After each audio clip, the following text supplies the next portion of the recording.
tua mão sobre a Bíblia assim e diga: Pai, meu coração está pronto e aberto para ouvir tua voz. Diga: fala comigo, para que eu possa ser abençoado, em nome de Jesus. Diz assim, ó: no ano segundo do rei Dario, no 6º mês, no 1º dia do mês, veio a palavra do Senhor pelo ministério do profeta Ageu a Zorobabel, filho de Salatiel, príncipe de Judá, e a Josué, filho de Josadaque, o sumo sacerdote, dizendo: assim fala o Senhor dos exércitos, dizendo: este povo diz, não veio ainda o tempo em que a casa do Senhor deve ser edificada. Veio, pois, a palavra do Senhor pelo ministério do profeta Ageu, dizendo: é para vós tempo de habitardes nas vossas casas estucadas, e esta casa há de ficar deserta? Essa fase, na história da Bíblia, era uma fase que Israel estava sem rei, amém? E eles precisavam, na verdade, de reconstruir o templo físico. E o povo em si começou a negligenciar, eles começaram a negligenciar a reconstrução do templo. Hoje, se nós formos olhar, o templo está dentro de nós, amém? E hoje, da mesma forma, essa negligência que acontecia no passado, ela acaba acontecendo novamente. Mas de que forma, pastor? De que maneira que isso acaba acontecendo? Hoje você vê pessoas que elas estão cada vez mais preocupadas ali com a aparência física, não é? Tem gente que vai lá para a academia, tem uns até que a gente brinca, às vezes, os mesmos que vai para a academia, né, irmão? Chega na academia, malha, levanta peso, quando chega na igreja nem levanta para orar. Não é? Você está começando o culto, a pessoa está ali sentada, aí você fala: meu Deus, né? Uma academia diz que faz 1 hora, 2 horas, mas dentro da igreja não tem essa força. Mas o que acontece com a pessoa, igreja? Não mandando recado para ninguém, não. A pessoa, às vezes, ela tem o hábito de cultivar, de cuidar, de zelar exatamente pela aparência física, só que ela vai deixando o templo ali desconstruído, e aí ela não se preocupa ali com a fé dela, não se preocupa como é que ela está espiritualmente. Às vezes nos preocupamos com o sapato, se é de marca, se a roupa é uma roupa de marca, se aquilo realmente que a gente está tendo, seja uma casa física ou então um carro, se aquilo ali realmente é confortável, e deixamos de lado essa parte espiritual. E quando nós deixamos a parte espiritual, o Senhor Deus, Ele é obrigado a se retirar.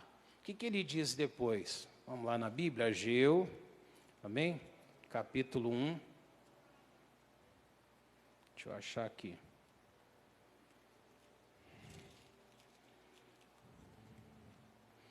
Diz assim no versículo 4: é para vós tempo de habitardes nas vossas casas estucadas, e esta casa há de ficar deserta? Ora, pois, assim diz o Senhor dos exércitos: aplicai o vosso coração aos vossos caminhos. Então ele diz que nós aplicamos o nosso coração sempre aos nossos próprios caminhos. E aí ele diz a consequência, ele diz: semeia muito e recolhe pouco. A pessoa come, mas a pessoa não se farta. Ela bebe, mas não se sacia. Ela se veste, mas não se aquece. E o que recebe salário, a Bíblia diz, recebe num saquetel furado. Assim diz o Senhor dos exércitos: aplicai os vossos corações, ou o vosso coração aos vossos caminhos. Então Deus estava dizendo ali que a pessoa que ela faz isso, ela espera, ela semeia muito, ela trabalha muito, ela luta muito. Só que nessa hora, ao invés de vir o resultado para ela, o resultado não vem. Você já teve a sensação de que você tem trabalhado demais, você tem corrido demais e o retorno não chega? Pastor, mas por que o retorno não vem? Porque não tem a bênção de Deus. E por faltar essa bênção de Deus, as coisas não funcionam. A Bíblia diz que com Deus o pouco vale mais do que muito. Amém? Com Deus o pouco, ele vale mais. Mas aí, se eu não estou na presença de Deus, o muito acaba sendo em vão. E aí ele fala, né? A pessoa ela come, mas ela não se sacia. Você já teve alguma vez a sensação de que coisas que você gostava na infância, no tempo que você não tinha o conhecimento em si, e aí você comia alguma coisa que era muito gostoso, e você de repente tentou comer agora, a impressão é que não tem o mesmo sabor, parece que aquilo não é tão bom quanto era. Já aconteceu com vocês isso? Você gostava muito de um prato, e você vai comer aquele prato, a sensação é que aquele prato não está bom, que não está como você queria. Você já tentou usar uma roupa, e aí você vê as pessoas, tem gente que é assim, não é? Ela vai sair para algum lugar, ela coloca 50 peças de roupa, né? Para provar aquela roupa. Você não faz isso não, né, Cláudio? Aí ela não consegue se sentir bem naquela peça de roupa. Seria mais ou menos como se aquela pessoa olhasse para ela e roupa nenhuma desse certo. Se ela catasse aquela mesma roupa que ela tentou usar e não conseguiu, e ela colocasse numa outra pessoa, ele olhar e falar, puxa vida, como é que ficou bom? Mas quando ela coloca nela, vem aquela sensação de que a roupa não está bem, que não dá certo. E aí pode ser a roupa que for, a marca que for, a qualidade que for. Pastor, por que acontece isso? Porque eu não estou bem espiritualmente, eu estou em ruína espiritualmente. A água, você vai beber alguma coisa, a sensação que a bebida que você bebe, ela não causasse ali a saciedade que você precisa. É como se mesmo bebendo a água, você continuasse ali com uma sensação ali de que estivesse ainda com sede. Tem gente que ela vive a vida dela, mas é uma sensação de insegurança, mesmo ela estando dentro de casa, mesmo ela estando ali com os portões trancados, às vezes com o alarme ligado, a cerca elétrica, mas uma sensação sempre de vulnerabilidade, como se alguma coisa espiritualmente não tivesse bem, se alguma coisa que você não sabe muito bem o que é, mas que tivesse ali no mundo espiritual de alguma forma ali te oprimindo. Pastor, por que acontece isso? O que leva a isso? A Bíblia diz, é porque eu apliquei o meu coração ao meu caminho. Eu já fui em casa de pessoas que você vai beber a água dela, parece que a água é amarga. Já aconteceu isso com vocês? Você bebe a água, parece que a água tem um gosto meio estranho. Pastor, aqui tem lugar que a água é saloba. Não estou falando de lugares onde a água é diferente, como tem algumas partes do norte que é desse jeito, não. Me refiro aqui. Só que a água parece que é estranha. O que é aquilo ali, pastor? Aquilo ali é porque a gente não está bem espiritualmente. Quando você não está bem espiritualmente, nada que você tem, ele causa o efeito que era esperado. Ao contrário, tudo que chega até você é como se não tivesse valor. E ele fala que até o que recebe salário, ele recebe num saquitel furado. É como se você pegasse tudo que você tem, que você ganha, às vezes você pode ganhar muito bem, mas é como se você colocasse num saquitel e ele tivesse furado e aquilo ali desaparecesse. Ô pastor, mas por que isso acontece? O que leva isso a acontecer? Tem gente que ela não percebe. Tem gente que ela chega a qualquer valor na mão dela, ela já começa a pensar, o que eu vou fazer? O que eu vou gastar? E ela não tem nem onde colocar mais coisas.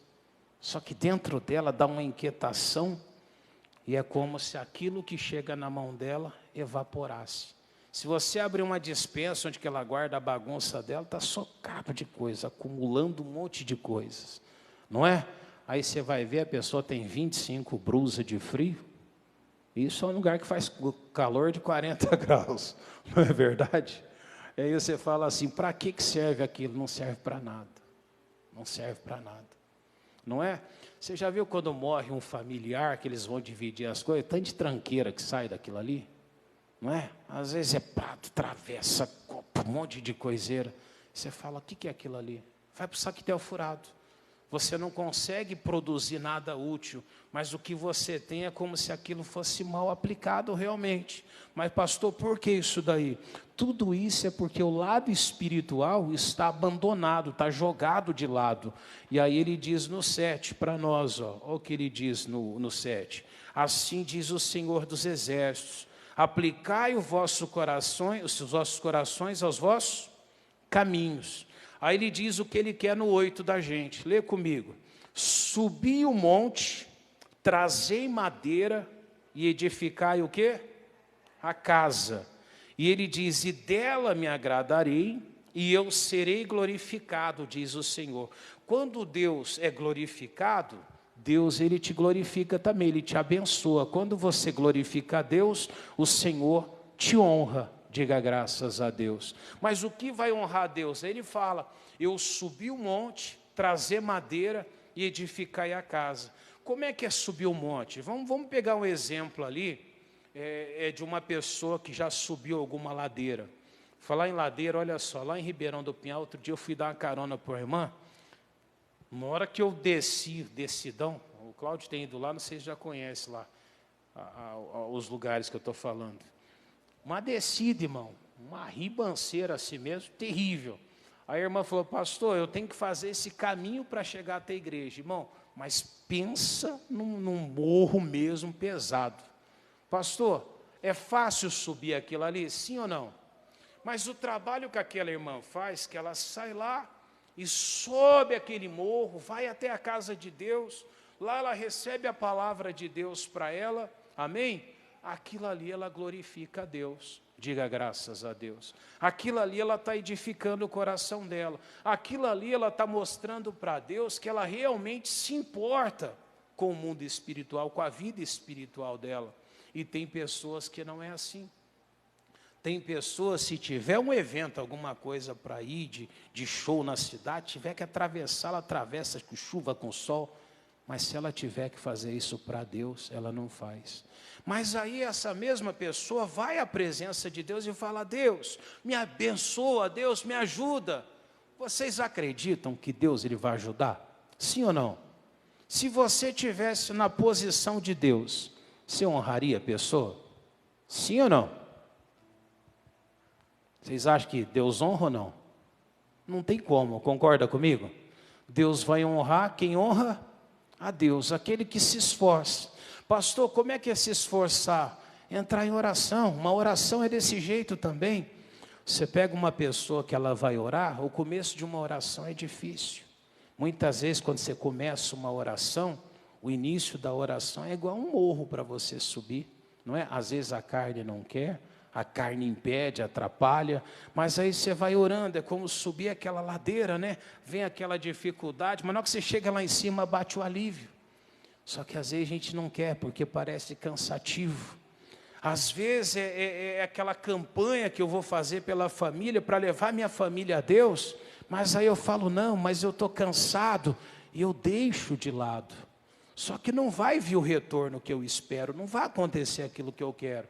Porque ele está dizendo aqui, sobe o monte, ele está dizendo, se esforça, ele está dizendo, paga o preço, luta. Às vezes as pessoas tentam buscar, igreja, um evangelho fácil. O que é um evangelho fácil?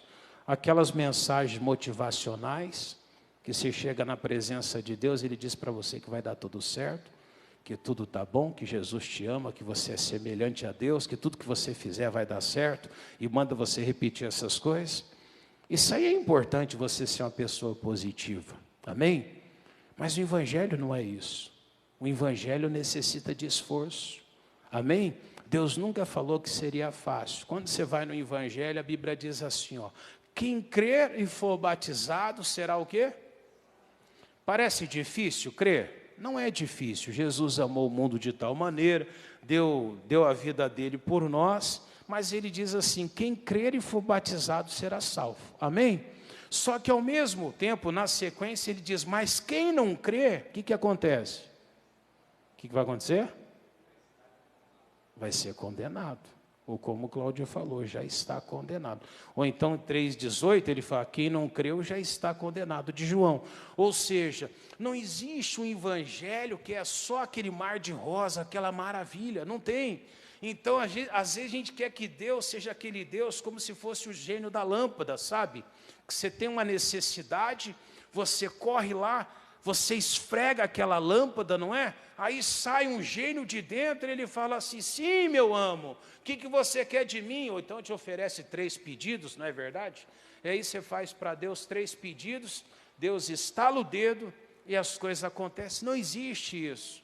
Se eu quero algo de Deus, eu vou ter que pagar o preço. Ele está dizendo, subir o monte, trazei madeira e edificai a casa. Então Deus está esperando da minha vida e da tua vida esse esforço, que eu me esforce, que eu vá até Ele, para que Ele possa realmente se sentir glorificado, honrado, e aí sim, Ele diz, dela me agradarei, e eu serei glorificado, diz o Senhor. Quando eu faço isso, eu vou descobrir que o Senhor também fala comigo.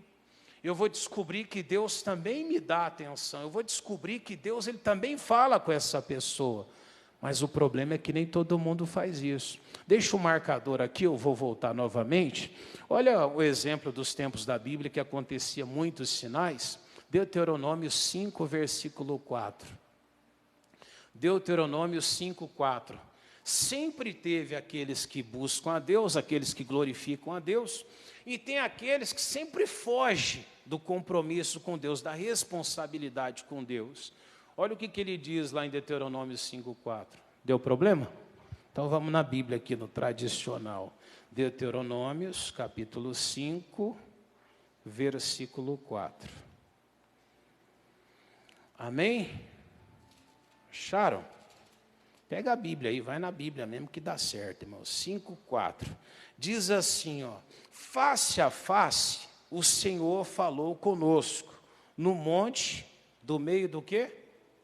Do fogo. Então Deus falou com aquele povo lá no tempo de Moisés, de que lugar?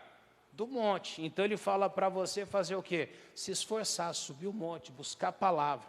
A madeira, ela é diferente do papelão. A madeira, se você pegar, por exemplo, uma brasa, colocar ali numa fogueira, essa brasa vai passar a noite toda acesa, não é verdade? Mas se você fizer um fogo de papelão, ele vai acabar rapidamente. Então Deus ele não aceita qualquer coisa. O Senhor Deus quer da gente, quer de nós, algo sólido.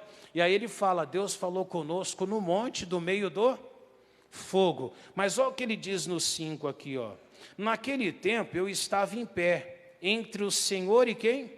E vós, para vos notificar a palavra do Senhor, porque temeste o quê? O fogo e não subiste aonde? No monte, ou seja, o povo havia temido o fogo, não é? Ficou meio ali como se fosse uma preguiça, não é? E não quis subir ao monte. E até hoje tem gente que é assim, tem gente que até hoje você fala assim, vamos buscar a Deus. Ah, eu não posso por isso, eu não posso por aquilo, eu não posso por tal coisa. E às vezes até a correria do dia a dia, às vezes é coisa importante. Mas entenda, igreja, se eu quero que venha o retorno da parte de Deus, eu vou ter que fazer a minha parte também. Amém? Deus só vai me honrar quando eu honrar a Deus. Diga graças a Deus. Então eu preciso honrar a Deus para que Deus possa me honrar também. Amém? Volta lá mais uma vez. Volta lá onde estávamos. Ageu 1, versículo 8. Subi ao monte, trazei o quê? Madeira, madeira é a palavra que edifica a casa, e dela me agradarei, e eu serei o quê? Glorificado, diz o Senhor. Pastor, se eu não fizer isso, o que acontece? Olha o 9. Olhaste para muito, isso aqui é o que Deus ele espera de nós, quando Deus olha para você, você quer muito de Deus também, só que Deus ele olha também para muito da tua parte, amém? Deus espera que você vai honrar Ele, que você vai glorificar Ele, Deus espera que você vai se dedicar a Ele, só que Ele diz, olhaste para muito, mas eis que alcançaste o quê? Pouco. Aí esse pouco, quando trouxeste para casa, o que Deus falou que faz? Eu lhe assoprei. É como se você catasse farinha, você coloca ali na tua mão, você sopra, o que vai acontecer? Vai evaporar, é o que Deus faz. Aí a minha vida não vai para frente. Pastor, eu queria prosperar, aí a prosperidade não chega. Pastor, eu queria cura, aí Deus olha para o esforço da minha parte. Às vezes esse esforço não acontece.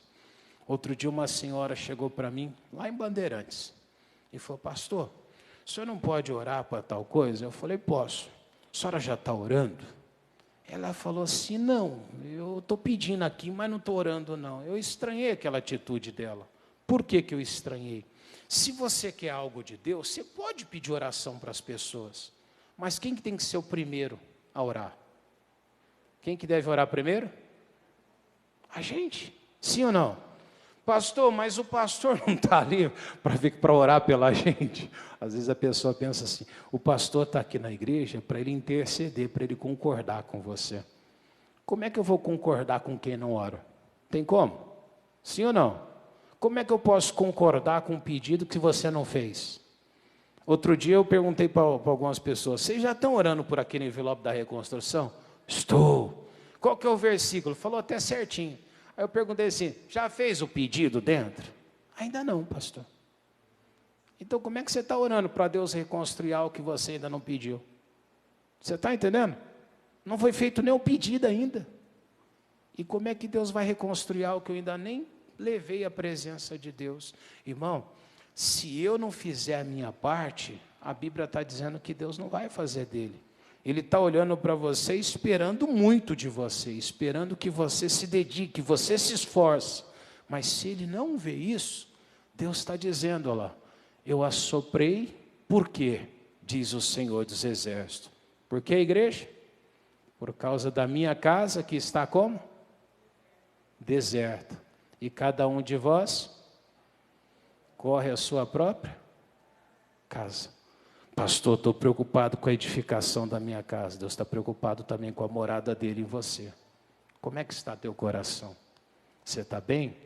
Aí você vê aquela pessoa, às vezes por fora ela é uma pessoa impecável. Mas por dentro aquela pessoa irritada, grosseira, está sempre nervosa, sempre mal educada, sempre irritada. Por que a pessoa está assim? Alguma coisa está errado dentro dela. Ela não está edificando a casa. A casa de Deus está deserta. Amém, igreja? Aí ele fala no 10, ó. Por isso retém os céus o quê? Ou seja, os céus não dá o orvalho. A terra retém o quê? Ou seja, começa a aparecer a seca. Olha o que diz depois. Eu fiz vir a seca sobre a terra, sobre... Espera aí que o meu sumiu aqui. Sobre os montes, sobre o trigo, sobre o mosto, sobre o azeite, sobre o que a terra produz, como também sobre os homens e sobre... Deixa eu ler aqui que está piscando tudo, não está dando para ler. Vamos lá, Ageu, só um minuto aqui. Eu tiro daqui depois para voltar. Ageu 1:10, 1:11. Eu fiz vir a seca sobre a terra, sobre os montes, sobre o trigo, sobre o mosto, sobre o azeite, sobre o que a terra produz, como também sobre os homens e sobre os animais, e sobre todo o trabalho das mãos.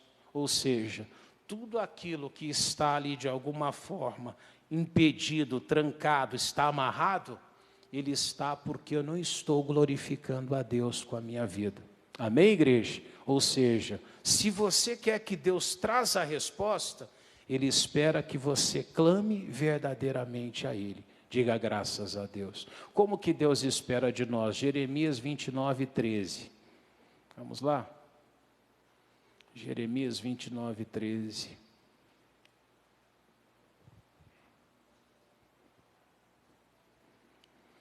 O que ele diz aqui? E buscar-me-eis e me achareis quando? Ou seja, mas para eu encontrar Deus eu preciso fazer o quê? Subir o monte, trazer madeira e o quê? Edificar a casa. Ou seja, eu tenho que voltar totalmente o meu coração para o Senhor. Como é que está a tua vida hoje? Você tem subido o monte? Você tem buscado? Você tem clamado a Deus? Pastor, não tenho. Vamos clamar agora? Coloque-se de pé, eu quero orar com você. Amém? Feche os olhinhos agora e leva seu pensamento até Jesus. E de olhos fechados, com o coração aberto para Deus, entra na presença dEle, dizendo para Ele: Deus, eu quero subir o monte. Fala para Ele: Deus, eu quero que o Senhor olhe para mim, e o Senhor receba muito que o Senhor quer de mim. Fala para Ele: Deus, eu não quero oferecer, Pai, a sobra. Eu não quero oferecer a sobra do meu tempo para o Senhor. Diga para Ele: Deus, eu quero edificar o meu espírito. Eu quero me tornar, meu Deus, uma pessoa melhor a cada dia. Uma pessoa mais próxima do Senhor, Pai. Tão próxima a Deus como era o Moisés, Pai. A sua palavra diz, meu Deus, que Moisés falava com o Senhor como alguém que fala com um amigo. Oh, Jesus. Que o Senhor possa ser assim também, Pai, nas nossas vidas. Que o Senhor também, meu Deus, possa falar conosco como era com Moisés, ó Pai. Face a face, cara a cara. Ah, Jesus. Tem liberdade nesse momento para entrar nessa vida que está clamando. Isso, igreja, é hora de subir o monte, é hora de orar. É hora de buscar a presença do Todo-Poderoso, é hora de clamar ao Todo-Poderoso. Vai dizendo para Ele: Deus, eu quero mais de Ti, eu quero mais da Tua presença, eu quero mais do Senhor na minha vida. Suriana lama cherere kovare cantorida lamara malama mama seriri charanalai. Vai se aproximando dele agora, vai chegando mais perto dele. Ori cantarida lama turi charalama mamahara. Isso, clama, clama, clama a Ele, diga: Deus, eu quero mais da Tua presença, Deus, eu quero mais de Ti. Diga para Ele: Deus, que a minha vida ela possa exaltar ao Senhor em todo o tempo, ó Pai. Aleluia, aleluia, aleluia, aleluia. Cadê a voz daquele que quer mais de Deus, aquele que se aproxima do Todo-Poderoso? Vai dizendo para Ele: Deus, tenha liberdade hoje na minha vida. Deus, Ele fala que chegaria o dia em que os verdadeiros adoradores, eles adorariam o Senhor em espírito e em verdade. Esse é o momento, igreja, esse é o momento de você buscar, de você clamar, de você se aproximar de Deus. Oh, Tu és tremendo, Senhor. Shalamanore lamama macherere kovare cantarina lamatere riana lamama mahala riririririri xeremalai. Oh, meu Deus, a Sua igreja está clamando agora, Pai. O Teu povo está buscando a Tua presença, está invocando ao Senhor. Então trabalha nessa hora, Pai. Trabalha dentro da casa desse homem, na casa dessa mulher. Alguém está dizendo: Deus, fala comigo. Deus, muda essa sensação estranha. Vai pedindo para Ele agora: Deus, muda a minha sorte, muda, Senhor, aquilo que eu estou vivendo. Se você buscar, Ele responde. Se você clamar, a resposta dele virá até a sua vida. Isso, igreja, é seu momento de clamar a Ele. Então busque, então clame, então invoque a Ele. Santo, santo, santo, santo, aleluia. Pai, que nós possamos Te glorificar com as nossas vidas. Diga: Senhor meu Deus, eu entrego a minha vida em Tuas mãos. Vamos aplaudir o Senhor. Glória a Deus.